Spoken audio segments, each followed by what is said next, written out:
Buat kalian para pecinta animasi di luar imajinasi atau bahkan animasi Indosiar dengan plot twistnya yang gak masuk akal, kali ini gue akan menyajikan satu animasi dari animator kesayangan kita semua alias Zumbo yang gue juga gak tahu apa yang ada di otak dan pikiran sang animator. Di awal cerita, kita diperkenalkan dengan sesosok entitas gelandangan berstatus yatim yang anggaplah bernama David. Bukan cuy, bukan David yang itu. David yang terlahir sebagai gembel harus merasakan kerasnya kehidupan luar. Bahkan hanya untuk mencomot sepotong roti pun David harus menerima bombastic side eye dari seekor villager pengangguran. Hingga akhirnya muncullah seekor bocil yang cangkemnya diazab gak bisa nutup yang anggaplah bernama Derp Bocil. Anjir, kalau dilihat-lihat sih emang mirip Derp cuy. Derp bocil yang sedang ikut belanja bersama ibunya, tiba-tiba saja secara tidak sengaja dia melihat bocil seumurannya yang lagi main petak umpet. Bukan cuy, itu nangis. Merasa kasihan dengan warga sekitar yang terganggu dengan suara tangisnya, Derp kemudian memberitahu ibunya untuk segera menambal cangkem si gembel agar tidak mengeluarkan polusi suara. Tak berselang lama, Derp dan ibunya kemudian menggiveaway-kan sepotong roti dan ayam tiren yang berhasil menambal mulutnya dan membuat David berhenti menangis. David yang udah gak makan satu abad, sontak saja dia langsung mengubah mulutnya menjadi vacuum cleaner dan melahap semua makanan yang ada di tangannya. Namun perut David yang setara dengan 5 perutan Boykun, dia masih merasa lapar dan ketika David mau minta makanan lagi, ternyata Derp dan ibunya sudah pergi meninggalkannya. David yang masih merasa lapar, daripada makan orang, dia kemudian membuntuti Derp bocil sampai ke rumahnya dengan harapan bisa membawa pulang kulkas milik Derp. Namun sesampainya di sana, bukannya diberi makanan, David malah diberi pemandangan yang membuat mentalnya serasa di smackdown. Bagaimana tidak, David yang belum pernah merasakan kasih sayang seorang ayah, dirinya hanya bisa menatap kehangatan keluarga Derp yang jauh berbeda dengan nasib keluarga David. Di tengah kesedihannya, tiba-tiba saja seekor anjing yang gue juga nggak tahu dia datang dari mana, seketika saja dia menghampiri David yang membuatnya panik dan langsung cosplay menjadi simpanse.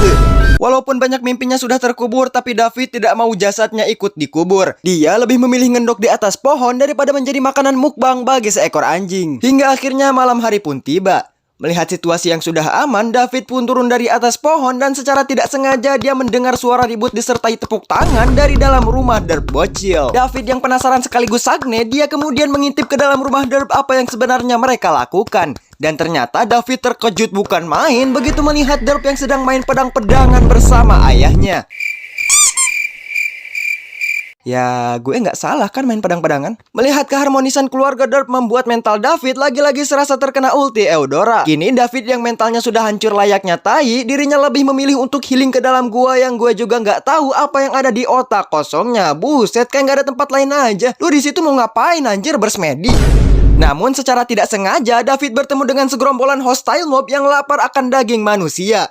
Dan disinilah sifat iblis David keluar. David yang kala itu merasa iri dengan kehidupan Derp bocil, tiba-tiba saja otaknya merekomendasikan sebuah ide titisan dajjal yang dimana jika David berhasil menggiveaway-kan Derp kepada zombie, maka dirinya lah yang akan menggantikan posisi Derp dan mendapatkan kehidupan yang lebih manusiawi. Singkat cerita, keesokan harinya David yang sudah dirasuki penyakit iri dan dengki, ia kemudian menghampiri rumah Derp dan meng-add friend mamahnya. Bukan cuy, ia kemudian menghampiri rumah Derp dan meng-add friend Derp bocil dan langsung meng-invite Derp untuk mabar dengannya. Ibu Derp yang otaknya masih ketinggalan di zaman purba, dengan entengnya dia mengizinkan anaknya untuk bermain dengan seekor bocil tak dikenal yang merupakan teman baru Derp 5 detik yang lalu. Buset, baru kenalan langsung diajak main gak tuh?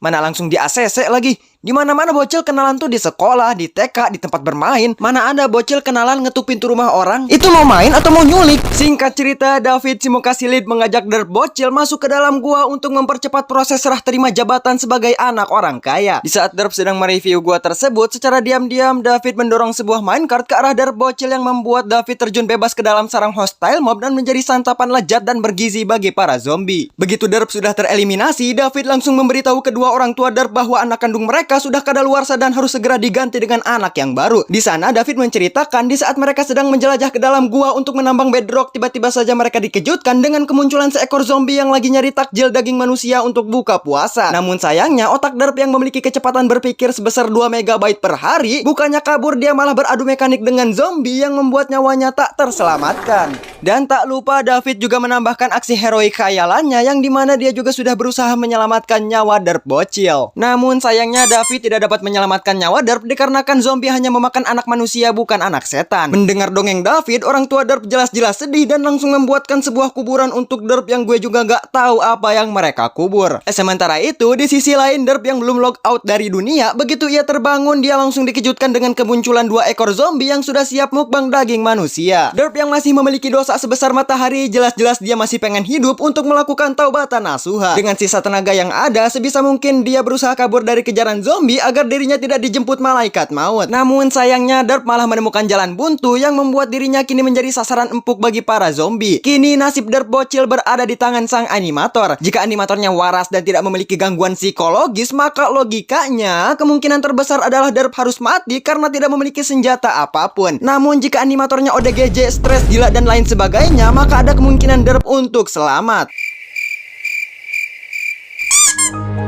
Animator tolong. Setelah berhasil meng-shutdownkan 2 ekor zombie sekaligus, Derp kemudian memulai perjuangannya untuk keluar dari gua tersebut. Singkat cerita, setelah berhasil keluar dari gua kematian, Derp bocil langsung OTW balik ke rumahnya untuk bersilaturahmi dengan teman binatangnya. Namun sesampainya di sana, Derp lagi-lagi dikejutkan dengan ke-BGST-an si David yang ternyata dia sengaja melakukan semua ini demi bisa merebut posisinya dengan cara mengirim Derp ke akhirat. Derp yang tidak terima dirinya digantikan oleh anak setan, sontak saja dia mengacungkan Iron Pickaxe miliknya untuk beradu mekanik dengan David. Sementara itu, ibu Derp yang terkejut melihat anaknya belum mokat, seketika saja dia langsung mengaktifkan mode hemat baterai. Pertarungan antara anak kandung versus anak mulung pun tak terelakkan. Dengan dipersenjatai Iron Pickaxe, Derp berhasil membuat David terpojok dan hampir mengirim David ke tempat asalnya alias neraka. Namun agar film semakin greget, sang animator kemudian memblacklist tangan Derp agar tidak bisa mengangkat Iron Pickaxe dan bertarung menggunakan tangan kosong. Derp yang hampir di-finish oleh David, seketika saja dia melemparkan tai domba ke arah muka David yang membuat dirinya jatuh secara slow motion. Di detik-detik terakhir David, Derp yang masih memiliki hati nurani dengan sigap dia langsung menahan badan David agar dirinya tidak pergi ke neraka. Namun sayangnya, sang animator yang udah bingung si David mau diapain lagi, akhirnya beliau lebih memilih untuk merubahnya menjadi mayat dengan cara diterjun bebaskan ke dalam sungai agar film cepat selesai.